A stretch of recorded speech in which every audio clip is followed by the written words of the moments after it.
Hi everybody, this is Maria Clark at Sweet Willow Designs and welcome to my studio. It's really cold here in Colorado and we've been having a lot of snow. So I have a winter inspired pendant. This is called Winter Storm Snowflake Pendant, and what we're going to do is make a swirl bead base and then add some snowflake elements and finish it off. So let's go ahead and get started. For this project, we'll use basic tools and materials. For the tools, we'll use an extruder, the 19-hole die, a clay blade, a needle tool, a paintbrush, and an acrylic or a glass block. And for the materials, we'll use polymer clay in white and 2 shades of blue, pearlescent powder silver, sandpaper 400 grit, sealer, varathane or other sealer, and a jump ring. Okay, now we have a 1/2-inch ball of white clay, and I have the extruded blue, 2 shades of blue clay.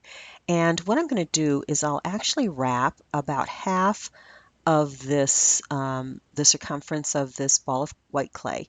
I don't want to go all the way around because I do want to have a section of white as a canvas for me to put my snowflakes on and create a bit of contrast. So I'm just applying these strands of colored clay, the colored extruded clay, across half of this. And you can see that I'm just putting them, pretty equidistant, I guess. And then I'll interlace the second color and just put those in between the 2 darker strands. And I'll continue that all the way around until I've applied the 2 colors of clay to half of the ball of white clay. Once I have the strands applied, I'll go ahead and just roll that around in my hands to apply the colors. Now I'll go ahead and place this on my table and my acrylic block over it, and I'll start to swirl this. It'll take probably 50 to 100 swirls until I get the color combination in the swirl that I like. And once I have that nice swirl, I'll go ahead and use my acrylic block to press down and create a flat surface on that bead. And you can see how nicely this looks. And you have a couple of swirls to choose from. So choose the one you like and we'll add snowflakes. Once we have the swirl, we'll go ahead and start adding our snowflakes. And what I'm doing is I'm using my needle tool to make indents in the clay, and this is a 6-sided snowflake. And you'll see the little template that I've put up above. I vary the size. Yes, I make some larger, some smaller, so that I have a little bit of variety. And I don't really have any particular set number that I put on, but I do go ahead and put as many as I think look nice and fill up that white space. I do overlap a little bit of the color as well. I apply some so that they look like they're falling off the edge.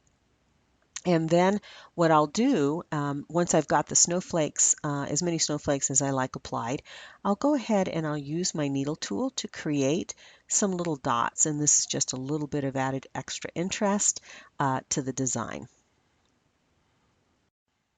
Once I have the number of snowflakes and dots that I like, I'll take the pearlescent powder, in this instance it's silver, and I'll start to just color in those snowflakes, making sure that I get good coverage so that there's really no white in each of those snowflake indents.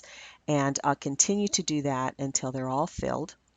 And once they're filled, I'll go ahead and prepare that for curing. I will put the piece on a cardstock and I'll tent it, in this case with another piece of cardstock, but you could use a tin foil or a piece of paper, and I'll cure that for 30 minutes at the manufacturer's recommended temperature. Once the piece is cool, we'll go ahead and sand with 400 grit wet dry sandpaper. Just sand off any stray pearlescent powder so that you get a nice clean finish.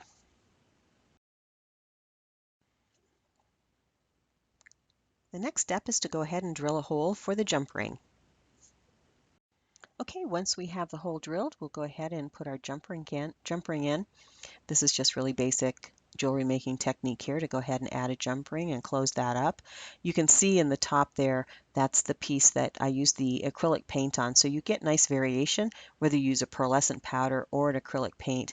And I think both of these look really lovely. Well, that's all there is to the project. I hope you enjoyed the techniques and the tutorial. Thank you for watching this video. Please subscribe to my channel, give me a thumbs up, leave me a comment. I really enjoy hearing from you. And thanks for joining me in my studio. Until next time, take care.